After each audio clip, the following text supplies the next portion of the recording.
One big challenge that the world faces today is economic inequality. We know that 8 men alone own as much wealth as 3.6 billion poorest people on earth. That's unacceptable. It's intolerable. Why? Because it's trapping people in poverty. It is breaking down the social cohesion in society, and those few wealthy people are stealing the public voice. They are able to influence public policies in their favor against the interests of the poor. So we know that there are solutions to this. We know why and we know how to solve the problem. First of all, we know that the rich must pay their fair share of taxes. Right now they don't. They hide their money in tax havens, and they've got many loopholes in order to avoid paying their fair share of taxes. Solutions lie in providing public services that are quality and that every person can access, like health, education, and social protection. And solutions also lie in giving citizens back their voice. Democracies that are not influenced by the big money of rich people. Parliaments that speak for people, courts that work for people, elections that deliver for people. Another challenge the world is facing today is climate change. Climate change is a result of carbon emissions that are a result of the production and consumption habits of the rich countries that are unsustainable. But the impacts of climate change are being felt mostly by poor people who didn't cause it. People in the developing countries, such as my own in Uganda. It would take my uncle, who is a peasant growing crops in Uganda, 195 years to emit the same carbon emissions as a citizen, ordinary citizen in New York. 195 years. But they are the ones facing the consequences. Now the governments of the world made an agreement, the Paris Agreement, to reduce carbon emissions. But then we saw the biggest emitter, the United States, walking out of that agreement.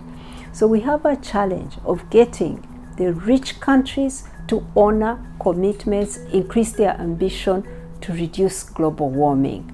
At the same time, they need to put down money to help the developing countries who didn't cause it to be able to adapt and be able to survive the impacts of climate change. That is a huge challenge. The third challenge I'd like to talk about is that of gender inequality and the denial of the rights of women and girls.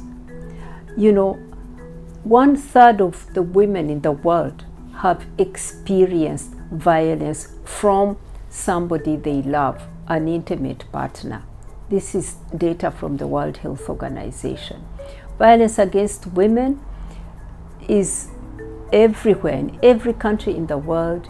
Rich and poor women, rich and poor girls face violence against women, and that is caused by the inequality between men and women, between boys and girls. That is a result of the acceptance by society, what we call patriarchy. Violence against women, the denial of women economic opportunity across the world.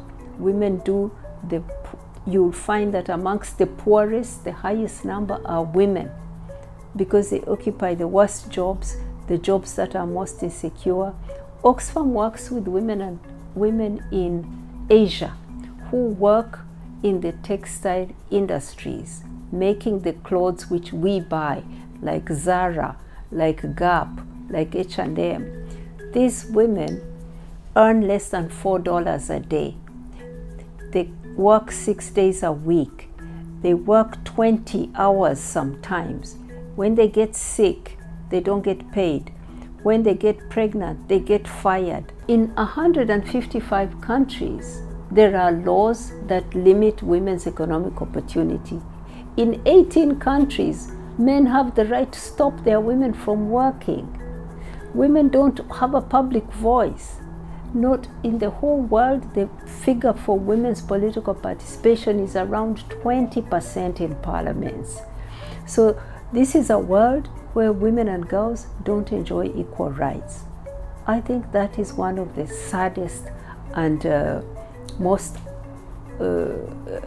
biggest problems that the world faces, giving women and girls their equal rights. Oxfam has a campaign which we call Enough. This campaign is about tackling people's minds, changing people's behavior so that violence against women and girls becomes unacceptable. So to make the public, ordinary people, find it unacceptable is the way to address it, because writing it in the law is not enough. So we have this campaign, and Oxfam is supporting women's organizations here in Spain, in Latin America. In this campaign in Bolivia, we are working with young people. More than 20,000 have signed up and are working through virtual networks, Facebook, are working through street art, challenging this whole idea that to love a woman means that you must control her and be violent towards her. The fourth one I would like to talk about is the global migration crisis, refugee crisis, particularly here in Europe. We're seeing Europe building barriers around itself.